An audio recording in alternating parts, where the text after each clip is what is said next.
day. But the thing I help CEOs, entrepreneurs do is to scale their business, their financial projections without tolerating mediocrity from yourself or from other team members using the PMB method. Today, we're going to be talking about how to gain your inside power, your inner power. And I want to start with this quote by Napoleon Hill, where he talks about it. There's no more effort required to aim high in life and to demand abundance and prosperity than it is required to accept misery and poverty. If that's true, which we're taking it on that truth, that it takes no more effort, then why do we accept misery and poverty instead of going after the abundance and the good that we desire?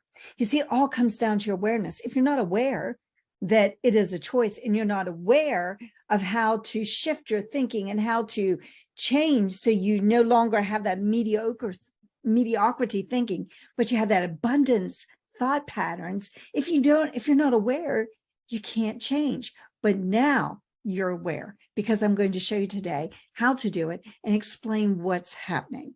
You see, you have the ability within you to release unlimited potential. In fact, you have more potential inside of you than you will ever touch in your life. And you can have all the good that you desire. You know, I had a situation happen the other day, and I thought it was a little amusing. I am a busy person because I have my own company and I have a couple little part-time jobs that I do on the side, and I am going all the time. I'm doing things. And I was taking this class because if I don't have enough to do, I'm taking a class also. And I went into this class, I had all the work done. And there were people in that class. Well, actually, I was the only one that had all the work done. And everybody else in that class had an excuse. And, you know, we can have excuses for why we can't get things done or why we don't reach our potential or why we don't have the good that we desire. We can make an excuse or we can just get the job done. And what bothered me about that is I'm thinking some of the excuses were so lame, just so lame. And I'm thinking, if I could get it done, you could find the time. But you see, here's the problem. People aren't aware that their own thinking is holding them back. Why didn't they get the job done? Because their thought patterns and their habitual thinking kept them from getting that work done. And you see, when that happens to us, we are hurting ourselves all the time by doing that. I'm sorry, could hear this noise coming and I didn't know where it was coming from. So what you need to know is what governs, what directs your behavior. Watch and think about who you are and what you do. And when you can do that, you'll see that your behavior is what's having an impact on your results. That's the only thing that it can be. It can be nothing else. It all comes down to the habitual behaviors that you have, and your habitual behaviors are all within you. Napoleon Hill says, the first sentence of Think and Grow Rich, thoughts create things. So thoughts create things.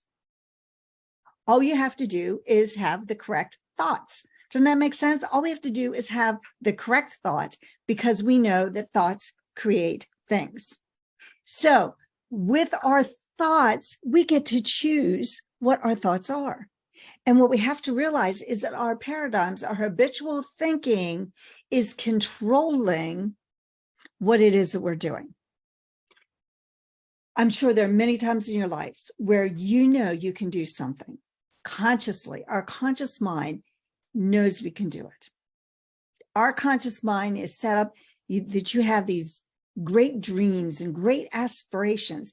Consciously, you know you can. But for whatever reason, you're not moving forward. And that's all the subconscious. You see, our conscious mind accepts or rejects any thought. So if we can accept what I stated about no more efforts required to aim high in life and demand abundance and prosperity than is to accept misery and poverty, Consciously, we can understand that and we'll say, well, great, because I'm going to demand abundance. But if your subconscious mind says, well, who do you think you are? Now, you know that's never happened before. Well, you'll have to change. And you know that's too difficult. Whatever thoughts come, that's coming from your subconscious. And your subconscious level is going to give you those doubts, those worries, those fears, even though it's exactly what you want. And it doesn't matter the desire in your conscious mind, because your subconscious mind's controlling everything about you. It controls everything. So what you have to do is to be able to change the subconscious mind. Well, how do you do that? The same way it was created. Spaced repetition of thought. Spaced repetition of words. You see, you didn't all of a sudden develop this subconscious mind that says, you know, you can do this, but you can't do that. You weren't born that way. So if you weren't born that way, then that means that it was created. And if it was created inside your mind, then that means you can change it. But you have to change it the same way it was created. You start with a new thought pattern. You start with a new idea, and you repeat it over and over and over again until it becomes fixed. That's the way we change our thoughts. That's the way we change our paradigms. And here's the thing. When you change your subconscious mind, you will change your action. Now, I know this for a fact because this was me. When I first started my business, people would say, oh, you have to get on social media. I'm like, no, I don't. I don't have to do that. This is not something I wanted to do. And I kept that idea going. And then one day, just with enough work, I was like, okay, I'm going to do it, because the goal became bigger than the fear. You see, the fear was in doing the social media, and it was so hard, and I didn't know what to do, and blah, blah, blah, blah, blah. But once the goal became bigger than the fear, I changed my thoughts.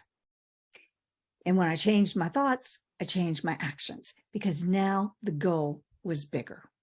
And that's what we have to do. That's why it's so important to have a really big goal, even though you don't know how to do it. It doesn't matter if you don't know how to do it.